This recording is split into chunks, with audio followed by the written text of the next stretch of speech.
పరిత్రాణాయ సాధూనాం వినాశాయ చ దుష్కృతాం ధర్మ సంస్థాపనార్థాయ సంభవామి యుగే యుగే. యత్ర యోగేశ్వర కృష్ణో యత్ర పార్థో ధనుర్ధరః తత్ర శ్రీర్విజయో భూతి ధ్రువాణే తిర్మతిర్మమ. అంటే ఈ కలియుగంలో ధర్మము తగ్గిపోతూ ఉంది, అధర్మం పెరిగిపోతూ ఉంది. అంటే మనకి స్వామివారు ఏం చెప్పారంటే మహావిష్ణువు ధర్మ సంస్థాపనార్థాయ సంభవామి యుగే యుగే.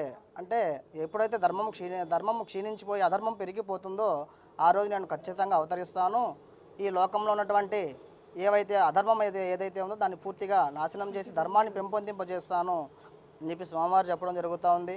అందుకోసం అంటే ఇటువంటి ధర్మ కార్యాలు, యజ్ఞ యాగాది క్రతువులు, హరినామ సంకీర్తనం, ఎక్కడైతే ఇప్పుడు నామస్మరణ ధన్యోప అన్నట్లుగా ఈ యొక్క కలియుగంలో జపాలు పూజలు అంటే కూడా హనుమ సంకీర్తన, ఎక్కడైతే సంకీర్తన నామం జరుగుతుందో ఆ ప్రదేశంలో ఖచ్చితంగా స్వామివారు మనకి అనుగ్రహిస్తాడని చెప్పి చెప్పడం జరుగుతూ ఉంది.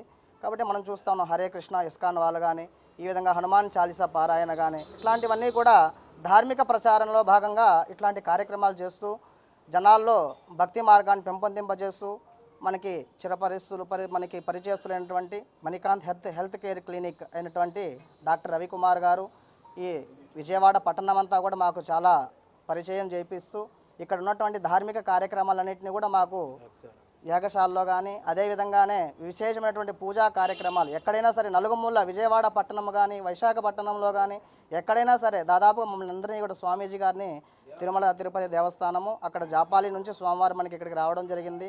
ఆ స్వామీజీ గారు గీతామందిర ఆశ్రమ పీఠాధిపతులు శ్రీ పుండరీక వరదానంద స్వామివారు, వారి ద్వారా వాళ్ళ శిష్య బృందం ద్వారా ఈ యొక్క విజయవాడ పట్టణము కానీ నలుగుముల్లా కూడా వెళ్ళి యజ్ఞ యాగాది క్రతువులు ఆచరిస్తూ హనుమాన్ చాలీసా పారాయణ మహాయజ్ఞం ఇది ఈ రోజుతో ఆకకూడదు ఇది అని చెప్పి దాదాపుగా ఇప్పుడు మొదలుపెట్టడం మాఘమాసం నుంచి మొదలుపెట్టడం జరిగింది. అందులో ఈ పాల్గొన్న మాసంలో ఈ రోజున శనివారము స్వామివారికి ఆంజనేయ స్వామి చాలా ప్రీతికరము.